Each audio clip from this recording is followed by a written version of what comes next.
Hello, fellow traders. 'Tis I, TheRumpledOne, coming to you Monday, April the 1st, 2021. Let's talk trading. It's time for the monthly open. And that's no April Fool's joke. And neither is the fact that these videos are for educational purposes only, and your results may differ from mine and differ from Walmart, who I have on the line. Let's see. Let's first look at the what the monthly chart's looking like so far today. Okay, we're 35 pips above the monthly open, and you can see that we had entered the lower monthly wick zone from the previous month, and we are now into the body, and it looks like we've just about hit the pivot if we haven't already. So that monthly pivot, we'll see that in just a moment. We are working on the opening range for the month. You can see we're still within the opening range for the week, and we're above the opening range for the year. Once again, we are 179 pips above the yearly open, and 42 pips above the monthly open, and 31 pips above the weekly open.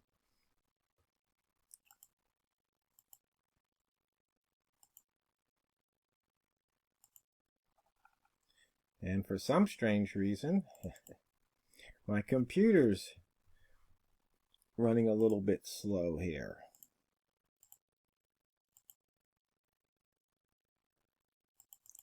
And I wonder if I put something somewhere that's running a bunch of calculations.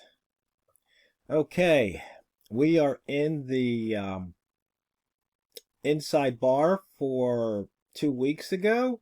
We're also in the inside bar from 18 days ago. And you can see we've got some inside bar action, and there's a few on the month that you might want to take advantage of, one of them being the pound dollar. The range, we've got 3 pairs over 100. Right now, the pound dollar's clocking in at 80 on the range, and we are above the previous day's high by 8 pips.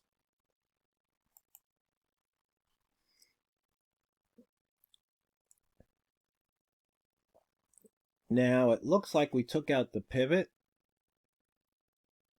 here. And red rats, get ready to feast. We have range of 80, so that's plenty of room for the red rats to start feasting. Notice we reversed off of that 25 psychological number.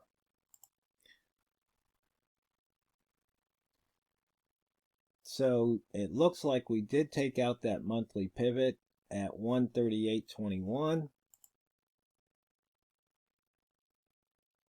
And we took out the daily pivot.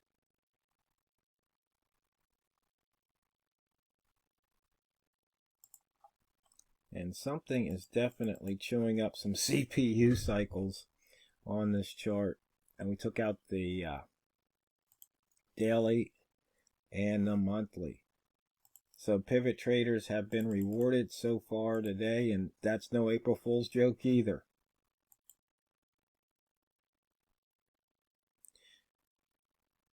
Okay, the ranges, if we look at last month, you can see we only had 347 pips, and that's at the 13th percentile. So last month was definitely compressed.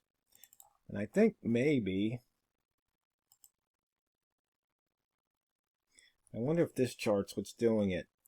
Walmart and I, we've been playing around with the order blocks and the imbalances here. And so Walmart, I've expressed what I think about these order blocks. Tell the boys and girls and non-binary traders your thoughts on the order blocks and imbalances. Well, I'll talk about the order blocks first, because that's what I think most traders are really talking about, and that's what's all over the internet right now, is the whole idea of order blocks. And do I think something to them? Yes, I do. But my concern with the order blocks is the fact that every time you talk to a different so-called guru, you get almost a different definition of an order block. So that's my concern with it.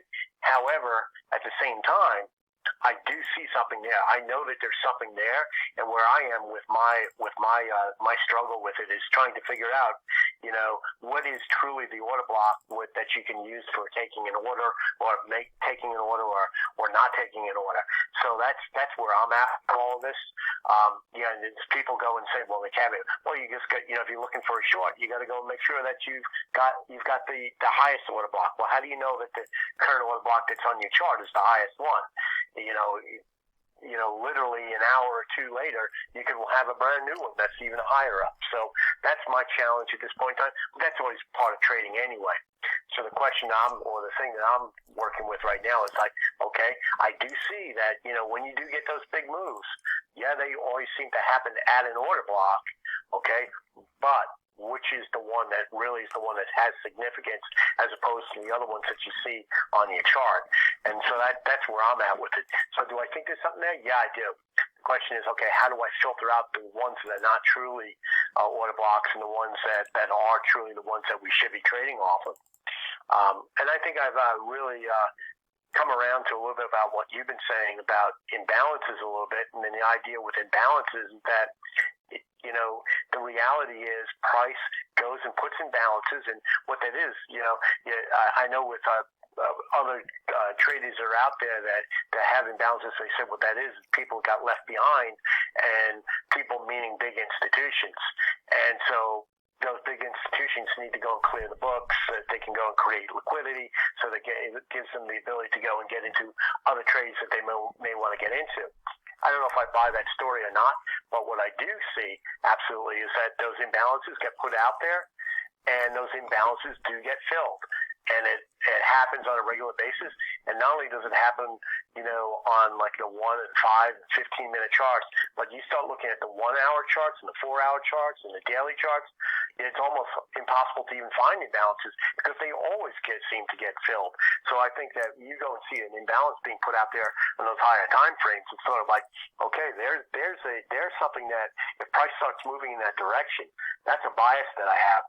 So if I get another trigger towards an imbalance, it's sort of like, I see an imbalance on a 1-hour chart, or I see an imbalance on an H4 chart, and it's 20 pips or 30 pips away, and I get another trigger off of some other reason that's in my methodology.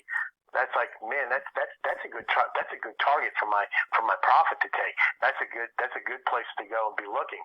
And I know that you like to go and sort of trade out of an imbalance because you know that it's either going to fill it or it's going to go and be rejected off of it. And I see that as well. So I think there really is something with these imbalances that may even be easier to go and take advantage of. For instance, we just had an imbalance just wiped out just as we speak. And I'm not sure what chart you have up right now, but we just saw one just got put in and just got bashed right out. And we got a bunch of imbalances below us that need to be filled. And notice what it did is it ran down to the very next imbalance. And what did it do? Turned around right at it. Didn't get into it, turned around right at it. But that was a nice target. You got into that first imbalance, you took it, you came out of that imbalance, and ran right down to the next imbalance, and you could have easily gone and picked up, 5, 6 pips, in a matter of less than a minute. So even if you're trading on just a 1-minute chart, there's opportunity here. Now obviously right now, the market's moving pretty swiftly. It's ranging, but it's actually moving pretty swiftly. So this is a time that sometimes I like to go and trade this because it's the type of thing where get in the trade, take the pips, get out of the trade, wait for the next setup. So I do think that there's something there, and I'm starting to actually make some money on it. So I'm pretty happy with it right now. Yeah. I have a chart up. Actually, it's not really the one I want, but if the traders, they can always do a replay, go back, and they can see how these indicators are dynamic. That they're happening in real time. And so when an imbalance gets what we call covered, we don't call it filled. We take it off the chart, but in the indicator, of course, there is an option. In fact, instead of having the imbalance zone, I have the imbalance bar, so I put the wrong indicator up here. But let's see, it has a input only show open imbalances. It sets the true, so I only want to see imbalances that are open, not the ones, because if they've already been covered, then I don't want them appearing on my chart. So you can see this one here almost got covered, but not quite. So it still stays on the chart. And then here with the multimeter, we have the imbalance zones, the order block zones, and then the imbalance. And what this shows me is like on M5, it's telling me there are 2 current imbalances that I could be looking at. And like here's one of them. Like I said, I've got the wrong indicator on this chart, so I'll have to put the imbalance zones on here. But you can see you have an order block, a bearish order block right here, a bullish order block right here. And the one thing traders have to understand is that these are chart period dependent. So when I switch time frames, if I go from M5, if let's say I go over to M15, these are going to be in different locations because order blocks and imbalances are based on candle patterns. And that's just how it works. Yeah, and that's a very good point. I came out of trading candle patterns, so for me, I'm very comfortable with that idea. But the thing is with candle patterns is that it is a dynamic thing, and it's something that changes literally from candlestick to candlestick. So you got to understand that. Some people will call that repainting. It's not repainting. It's actually dynamic because what it's doing is it's going and painting what's current at this moment in time. Because you're trading with candlestick patterns. What you're doing is you're trading at the moment based on what's happening there at that moment in time. So, you got to be aware of that. Yeah, that's for true. So let me switch over to M5. So you can see here we've got we have a bullish imbalance. We're in a bearish order block.